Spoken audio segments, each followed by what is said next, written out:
It started with a phone call I almost didn't answer. The number was unfamiliar, and it was already close to midnight, too late for good news, too early for mercy. I was sitting in my armchair, nursing a half-empty bourbon, when the screen lit up like a warning flare. Something in me, call it instinct, or maybe the kind of guilt only fathers carry, made me swipe the screen anyway. Mr. Harris? This is Dr. Singh from St. Mary's Hospital. Your daughter, Emily, listed you as her emergency contact. The sound of her name hit me like cold water. I hadn't heard it in months. Not since the night she slammed my front door and told me I'd ruined her life. Words that still ricocheted in the quiet corners of this empty house. But when a hospital calls about your child, pride doesn't mean a damn thing. I'm on my way, I said before the doctor could finish. The rain had started by the time I hit the highway, the kind that smeared the world into a watercolor of headlights and regret. The city looked unfamiliar, gray, soaked, tired. Like me. Every traffic light felt like a delay between who I'd been and who I might have to become tonight. When I walked into St. Mary's, the air smelled of bleach and exhaustion. The nurse at the front desk looked up, her eyes softening when I said Emily's name. She led me down a hallway that hummed with distant monitors and whispered prayers. Room 214. Emily Harris. I hesitated at the door, hand hovering over the handle, unsure if I was about to see my daughter, or just the stranger she'd turned into. She was smaller than I remembered. Her skin, once bright with defiance, looked pale under the hospital light. Tubes ran from her arm, an oxygen line trailed near her face. The monitor beside her blinked steadily, an artificial heartbeat filling the silence. "Dad," she whispered when she saw me. Her voice was fragile, the kind that belongs to a child again, not the woman who'd left me behind. The word almost undid me. "They said you needed to come," I said quietly. "So here I am." Her eyes glistened, but not with the emotion I expected. There was something else there, something I couldn't name yet. "My kidneys are failing," she said. "They said I'll need a transplant. Soon." I nodded before my mind caught up. "Then you'll get mine."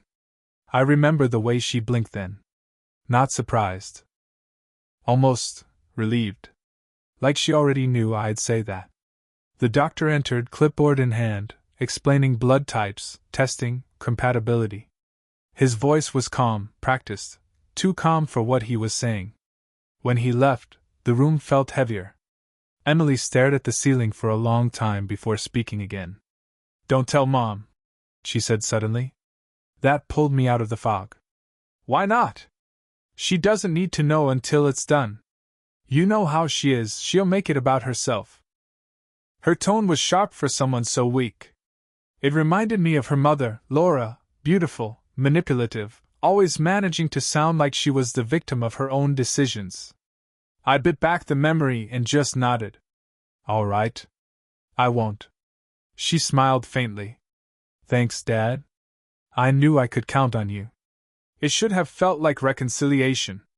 Instead, it felt like being drafted into a war I didn't remember starting. When I got home, the house felt colder than usual. The bourbon glass from earlier still sat on the table, a half-moon of condensation marking where it had been. I turned on the lamp and stared at the framed photo by the couch, Emily at 16, Laura with her perfect smile, and me in the middle, already fading out of the picture. I ran a hand over my face. "She needs you," I told myself. "This time you can fix it." But a small, unwelcome thought crept in anyway. Why now? Why, after a year of silence and blame, did she suddenly need me again? I poured another drink, didn't touch it. Outside, thunder rolled across the horizon. Sleep didn't come easily that night. My mind kept replaying her eyes, the strange relief in them when I agreed to the transplant. I told myself it was fear, desperation, the look of someone clinging to hope. But deep down, something colder stirred. Something that whispered, "You've been here before." Because this wasn't the first time Emily had needed saving. And every time before, saving her had cost me a piece of myself. When dawn came, I was still awake. The rain had stopped, leaving the world washed clean, deceptive in its calm. I made coffee, black and bitter, and stared out the window as the first sunlight touched the wet pavement. Somewhere between sips, I made a silent promise. Whatever happens, she won't face this alone. It was a father's vow. A naive one. Because by the time this was over, I'd learned that sometimes the person you're trying to save is the one holding the knife. The next morning, I drove back to St. Mary's before the sun had burned off the fog. The roads were still wet, glistening like mirrors. I caught my reflection in one of the puddles when I stepped out of the car, tired eyes, gray stubble, and a man who looked older than he remembered becoming. Inside, the nurse directed me to the lab. Blood tests, scans, more paperwork than sense. The smell of disinfectant clung to everything. They drew my blood in silence, labeled it neatly, and told me the results would come in 2 days. When I got to Emily's room, she was sitting up, scrolling on her phone. She looked better already, a little too comfortable for someone waiting for a transplant. Her hair was brushed, her nails painted pale pink, her mother's old color. "Morning," I said, setting down a cup of coffee for her. "They took my samples. We'll know soon." She smiled, a quick flash of teeth that didn't quite reach her eyes. "Thanks, Dad. You didn't have to come this early." "Couldn't sleep," I said. "Never could when you were sick as a kid." Her expression softened briefly. "You always sat by my bed." "Yeah," I said, remembering the nights I'd missed work, the fevers, the doctor visits. "Back then, I thought love was about showing up." She looked away at that. "Guess I didn't make it easy to keep showing up." "No," I said quietly. "You didn't." The silence between us was heavy but civil, the kind that fills rooms where history still hurts. Then, without warning, she shifted gears. "So, you'll be okay taking a couple weeks off work, right? For recovery?" "I'm retired, Em. I've got nothing but time." "Right." She gave a little laugh. "Forgot you actually did that. Mom said you'd go crazy within a month." That stung more than it should have. "She still talks about me?" "Sometimes." Emily looked at her nails. "Mostly when she needs a reason why things didn't work out for her." I didn't respond. I just sipped my coffee and studied her face, the way her jaw tightened after she said it, like she was testing me for a reaction. 2 days later, the call came. I was at home fixing a loose hinge on the back door when the hospital number appeared on my phone again. "Mr. Harris," the doctor said, "I have some good news. You're a compatible donor. Your kidney would be a viable match for Emily." Relief flooded through me, sharp and fast, like air after surfacing. "That's great," I said. "When do we schedule it?" "There are a few final evaluations," he continued. "But medically, you're the best candidate." After I hung up, I sat there for a long while, looking at the dusty sunlight through the kitchen window. I thought about how simple it sounded. Just a surgery. A recovery. A chance to be useful again. But even as I smiled, something inside me stayed still. A quiet doubt, like a splinter under skin. That evening, I stopped by the hospital again. Emily was awake, watching some reality show on the tiny TV bolted to the wall. Her laughter filled the room, bright, careless. I told her the news. She clapped her hands together, excitement breaking through the calm. "I knew it! I knew you'd be the match!" Then she said something that turned that excitement into unease. "See, Mom? I told you he'd do it." I froze. "Mom?" She flinched slightly. "Oh, yeah?" "She was here earlier." I felt something cold settle in my chest. "You said not to tell her." "She found out," Emily said quickly. "I didn't mean to." "She called, asked why I was in the hospital, and I couldn't lie. She wanted to see me." I didn't respond right away. The silence stretched between us until it became unbearable. "So what did she say?" "That you'd come through. That no matter what happened between you two, you'd still do the right thing." Her words were too rehearsed. Too perfect. Like a script written by someone else. That night, I drove home slower than usual. The road lights passed like ghosts over the hood of my truck. I kept replaying her sentence in my head. See, Mom? I told you he'd do it. I poured a drink when I got home but didn't touch it. The house felt emptier than before, as if the walls themselves knew something I didn't. When the phone buzzed again, I thought it was the doctor. But it wasn't. It was Laura. Her voice hadn't changed, still that calm, silky tone that once could sell me peace while she burned everything behind it. Hello, David. Laura. I'm surprised you're calling. I heard about Emily, she said. You're a good man for helping. I didn't do it for you. A small laugh. You never did. There was a pause, the kind that used to come before one of her negotiations. David, she finally said, I just hope this donation doesn't make things harder for her. Or for you. What's that supposed to mean? She's been under a lot of pressure lately. With Ryan, the bills, everything. I don't think you know how bad it's gotten. I stiffened. What do you mean, bills? I thought her husband had a good job. Another pause. Maybe it's best if Emily tells you herself. And then she hung up. I sat in silence, phone still in my hand. The rain started again outside, faint and rhythmic. I thought about Ryan, Emily's husband. The one who'd barely shaken my hand at their wedding, too busy checking his watch. I hadn't seen him since. By midnight, curiosity had turned into unease. So I did something I hadn't done in years.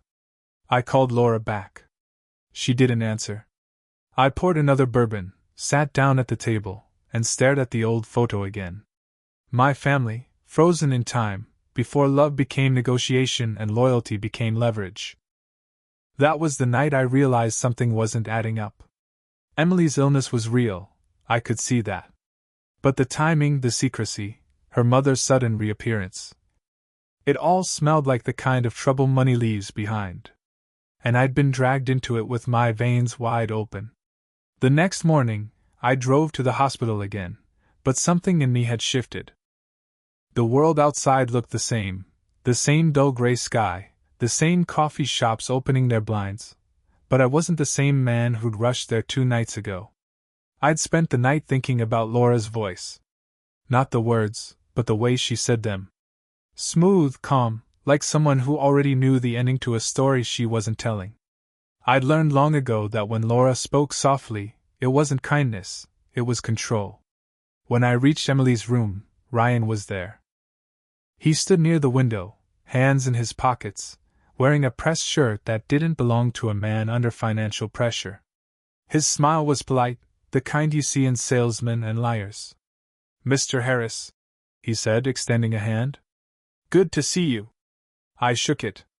His grip was limp, and his eyes darted to the 4-line beside Emily. How are you feeling, Em? I asked. Better, she said, forcing a smile. Ryan brought me breakfast. There were 2 untouched croissants on the tray. Dad, she added, Ryan wanted to talk to you about something. The way she said it, careful, rehearsed, made my stomach tighten. Ryan cleared his throat. First off, I just want to thank you for stepping up. Not every parent would do what you're doing.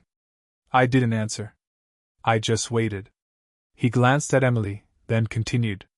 The surgery's going to be expensive, even after insurance. We're a little behind on some payments. There it was. The word payments. What kind of payments? I asked. Medical, mostly, he said quickly. And, some personal debts. Emily looked down, fingers twisting the blanket. How much? I asked. He hesitated. 25,000. I almost laughed. Not because it was funny, because it was predictable. I looked at Emily. You knew about this? She didn't answer. Just kept staring at her hands. Ryan shifted uncomfortably. We're not asking for a handout, sir. Maybe just a loan. Until we get back on our feet. I stared at him for a long moment, the monitor beeping behind me. Then I stood up. You're asking the man who's already giving you his kidney to give you his wallet too? Ryan's jaw tightened. I didn't mean it like that. Then how did you mean it? Dad? Emily interrupted softly. Please. We're just trying to make it through this. Her tone wasn't pleading. It was expectant. As if this was all part of what fathers were supposed to do, fix things. Pay for the storm, absorb the damage, keep smiling. I didn't answer. I just turned toward the window.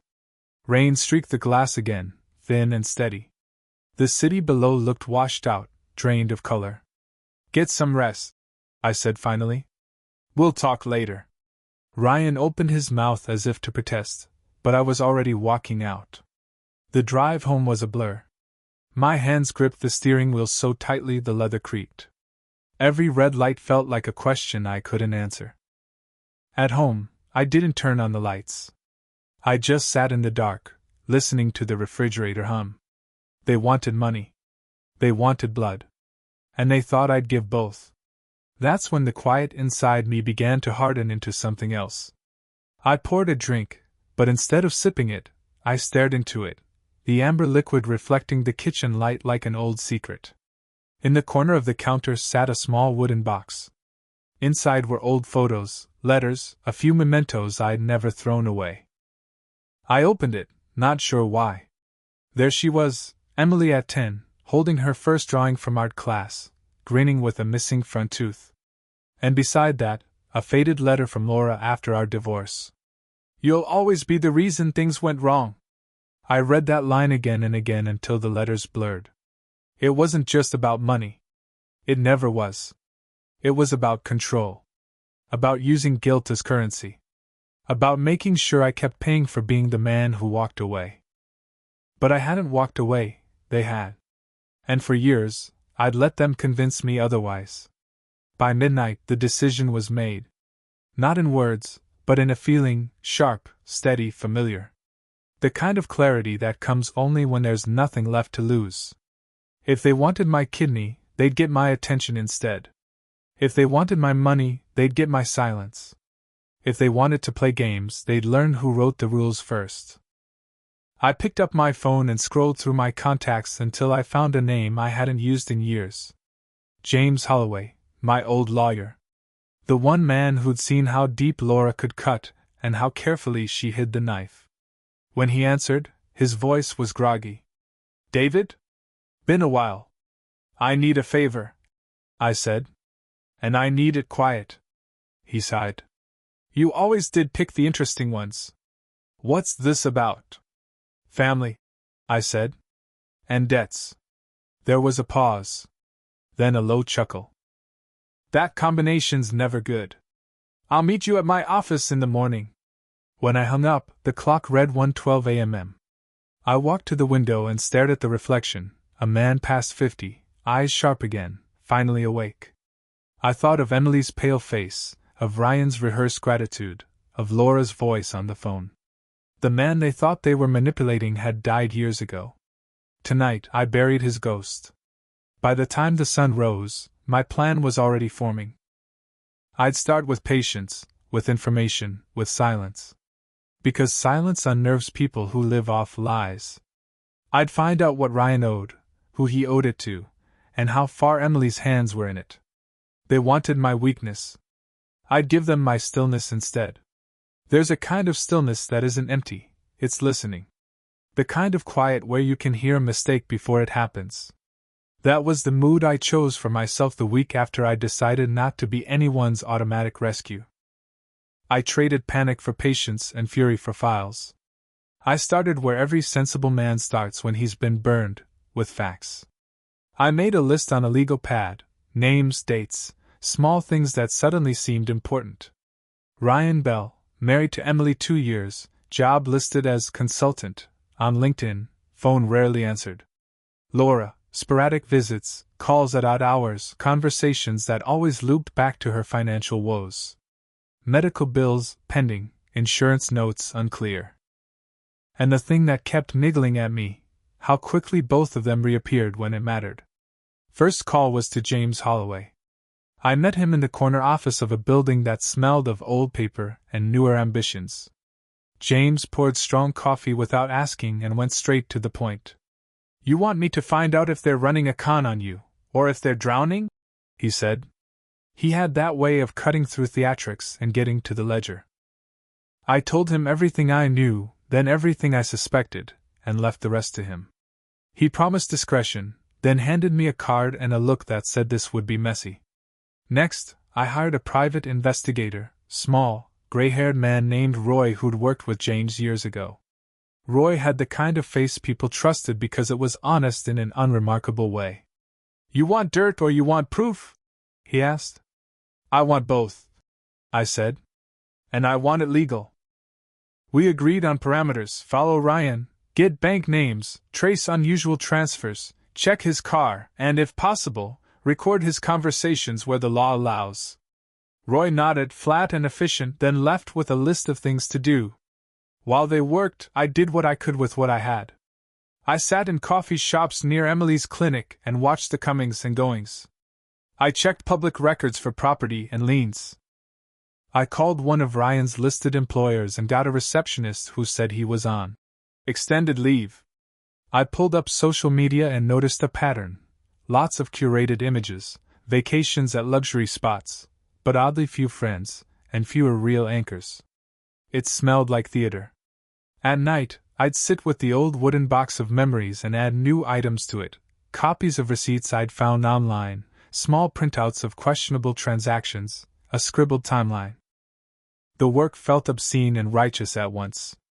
I kept reminding myself, this wasn't about revenge for revenge's sake. It was about not being a gullible bank. It was about protecting what remained of my dignity. One afternoon, Roy called with a small victory. He's meeting someone tonight, Roy said in a voice that made my heartbeat speed. At 9. Private room at O'Malley's across town. 2 other men. Looks like cash movement, not a bank transfer. And he's nervous. He keeps checking the door. I told Roy to get proof and to be careful. Then I did something that surprised even me. I went to Emily's apartment. I told myself it was to check on her, to read body language and watch for cracks. The truth was harder. I walked in like a man who belonged there and sat at her small kitchen table and watched her move, the way she poured tea, the way her hands trembled when she thought no one was watching. She smiled when she saw me and hugged me a little too tightly. Did you go out last night? I asked casually. She shook her head. No. Just hospital visits. Ryan's been handling things. Her eyes flicked to the hallway as she said it. Small tells. Instincts show in the little things people forget to control. At 8:30 p.m. I left. My steps were measured. On the walk home I rehearsed questions, but I didn't ask them yet.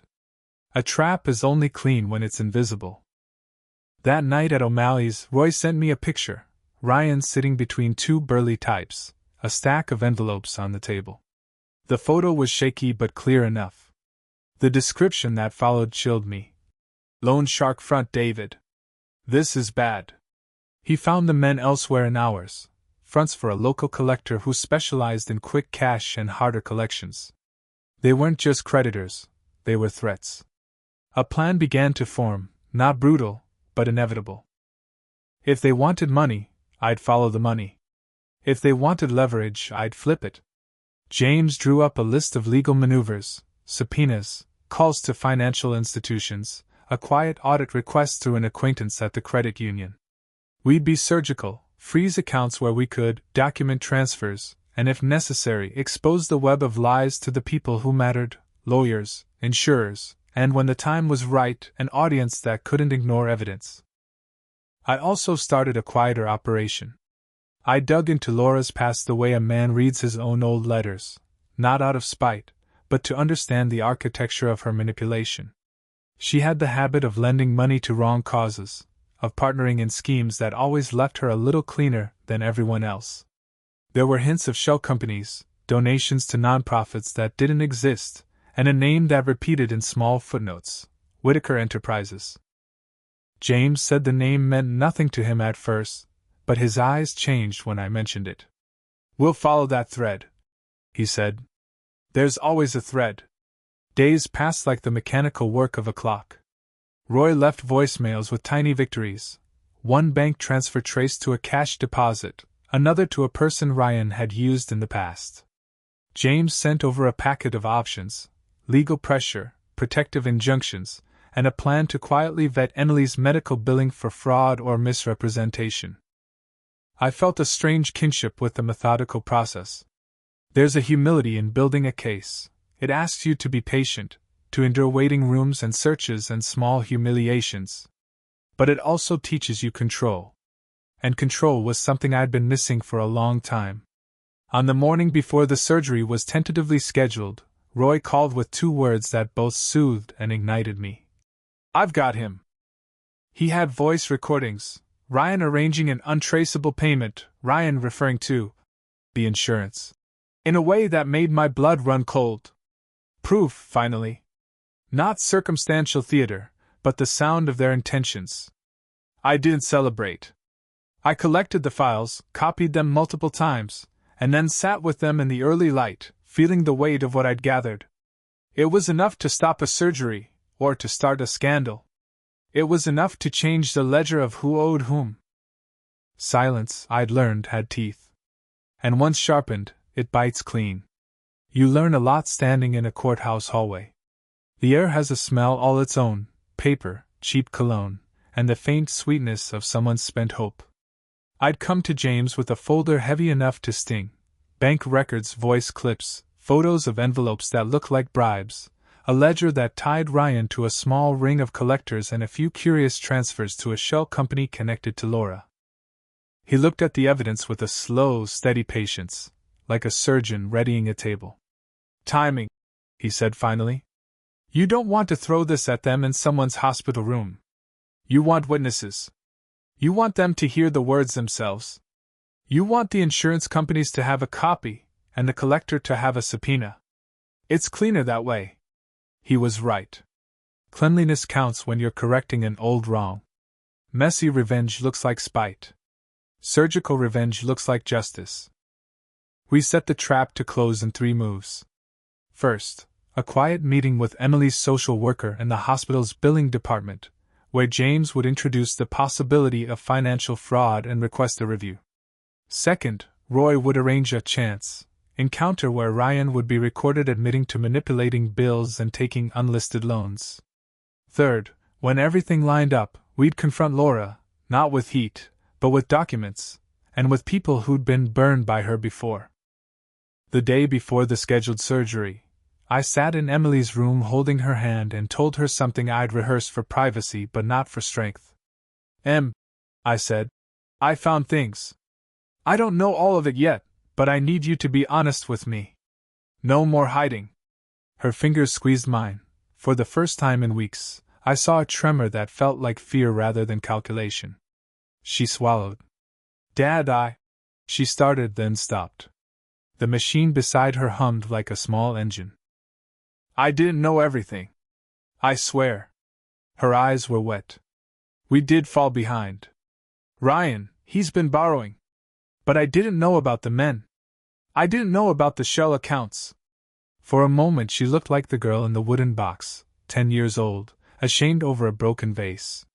James moved first. He walked into the hospital billing office with an official demeanor and a folder of his own. He was polite and precise. "We need to audit Ms. Harris's accounts," he said. "We have reason to believe discrepancies exist that could impact coverage." The woman behind the desk resisted. Policy, protocol, but James had ways to make policy bow to paperwork. Within hours a formal review was initiated. At the same time, Roy fed his bait. He let a few people see Ryan in unguarded moments, let a small rumor grow into suspicion. Then, as if conjured by the dark, the collector called. With a subpoena in hand, we arranged for the collector to meet Ryan in a public, recorded setting. Roy was there with a camera, James was ready with civil papers, and I did the thing I'd promised myself I wouldn't. I watched. I watched Ryan sweat when confronted with a ledger that had his name and dates. I watched him try to smooth it away with half-truths until the recordings we had began to speak their own language. "Insurance will cover it," he hissed into a phone in one clip, voice low enough to be a confession. We'll slide the payments here, and the rest goes through Whitaker. In another, he told a man to keep the envelopes clean, and don't talk to any banks. There was no dignity in him, only panic. When Roy played the clips in James's office, the silence was thick. James called one number after another. By evening, we had cold, official voices on the line, legal, insurance, and a detective who'd taken an interest. The next morning, I walked into Emily's room not as a naive father but as a patient instrument. Laura was there, leaning over the bed with a face she used for funerals and fundraisers, composed, ready to render sorrow into advantage. "We need to talk," James said without preamble. He placed the ledger on the bedside table like proof laid gently on a kitchen counter. "These are bank transfers, Ms. Caldwell. These are payments to shell accounts, to collectors, and signatures linking Ryan and—" He looked up. "You." She went very still.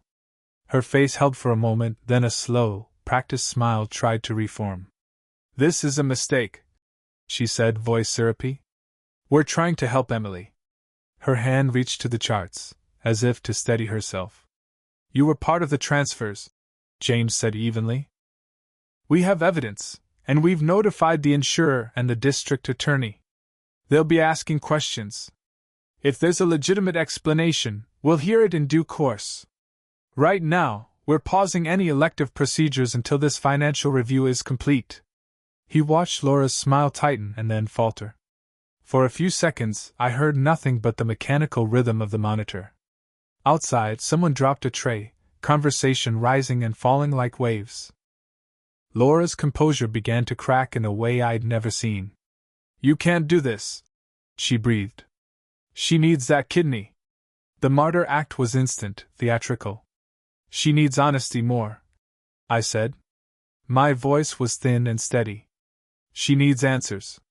When the hospital paused the surgery and the insurer placed an investigation hold, it wasn't the physical death of their plan, it was the death of its momentum.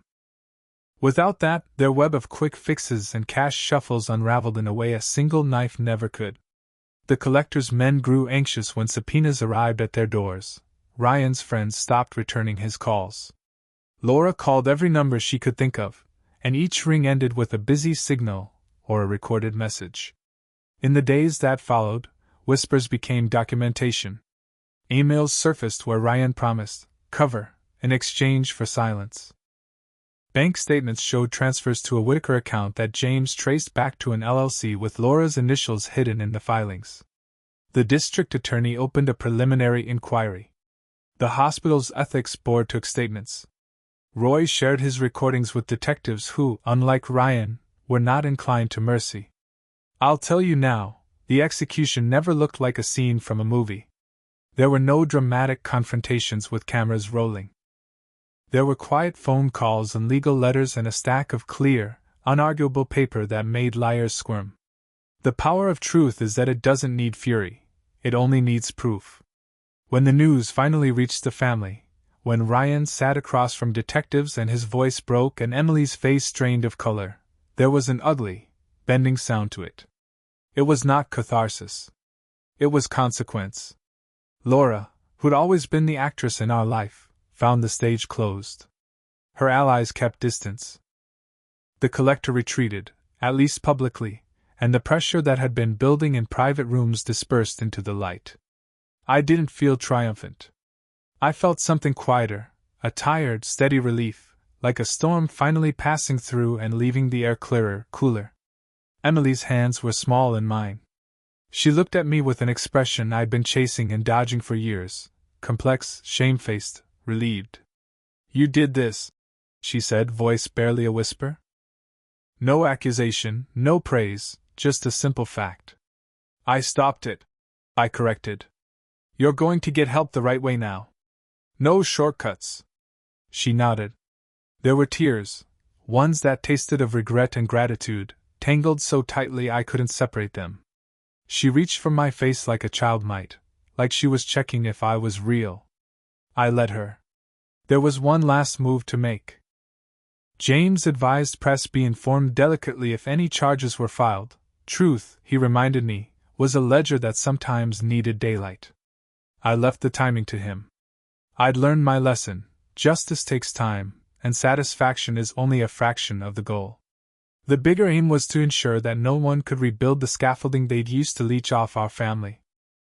When the first subpoenas arrived at Laura's downtown office, I watched her for a long time from the rearview mirror of my truck as she was escorted out by a plainclothes officer.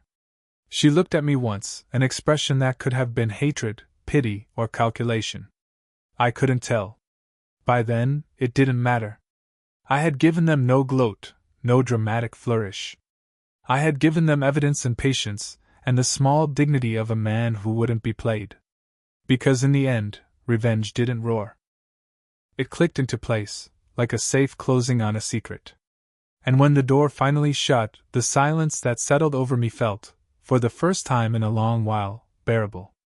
The week after the subpoenas, the city went strangely quiet. Fall had begun to break the heat. Mornings carried that thin, clean chill that makes the world feel sharper. I'd grown used to waiting rooms and court corridors, but now there were no more calls to return, no more papers to sign. The stillness was foreign. I drove out of town, past the fields that edge the interstate, just to feel motion again. There's a particular freedom in distance, the illusion that if you keep the wheels turning long enough, the past can't follow. The truth is, it always rides shotgun. At a diner outside Waco, I ordered black coffee and eggs I didn't finish.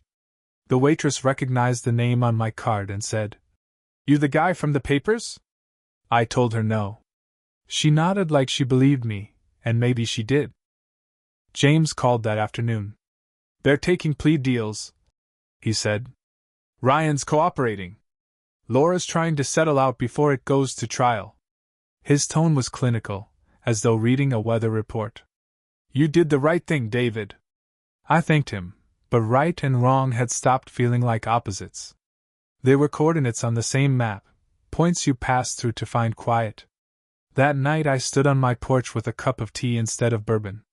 The air smelled of cedar and wet soil. In the distance, a train passed, its horn long and low, fading into the dark. I thought about Emily. The last time I'd seen her, she was sitting by the hospital window with sunlight cutting across her face. She looked older, humbled. We didn't talk about forgiveness, we just shared silence, and for once it didn't feel like punishment. A letter arrived a few days later. Her handwriting. "Dad, they're giving me a new date for the transplant. Another donor came through. I wanted to say thank you, not just for what you did, but for what you didn't let me do. You saved more than one life." It was short, almost childlike, and it undid something tight inside me. I folded it once and slipped it into the wooden box, beside the photo from years ago. Some ghosts deserve to stay, they remind you what you've paid. I packed a small bag and caught a flight east. Somewhere over the clouds, the world below turned to silver and shadow. I watched the sky shift from gold to gray and thought about how revenge doesn't heal, it only balances the books. But balance, I'd learned, is enough. When the plane touched down, I didn't feel triumph. I felt weightless, like a man finally paid in full. Revenge hadn't brought peace. But it made the silence bearable. 3 months after everything settled, the first snow came early. Texas snow, thin, hesitant, the kind that melts before it remembers how to stay. I was sitting on the porch when it started, watching flakes vanish on the railing like the world trying to apologize without words. The investigation had wound down. Ryan had taken a plea, fraud, conspiracy, a suspended sentence, probation. Laura had gone quieter than I ever thought she could. Her lawyer reached out once about mutual understanding, and I gave him the only answer worth giving: silence. She knew me well enough to translate it. James called less these days. His last message was simple: "You're in the clear. You don't owe anyone anything now." I'd listened to that line 3 times, not for what it said but for what it implied, that for once, the debt wasn't mine. Emily stayed in the hospital a few more weeks. They found her a donor, a stranger, a teacher from El Paso who'd registered on a whim years ago. Life has a strange sense of timing. When she called to tell me, her voice was calm, almost reverent. "Dad," she said, They matched me. It's happening next week. Good. I told her. You'll be fine.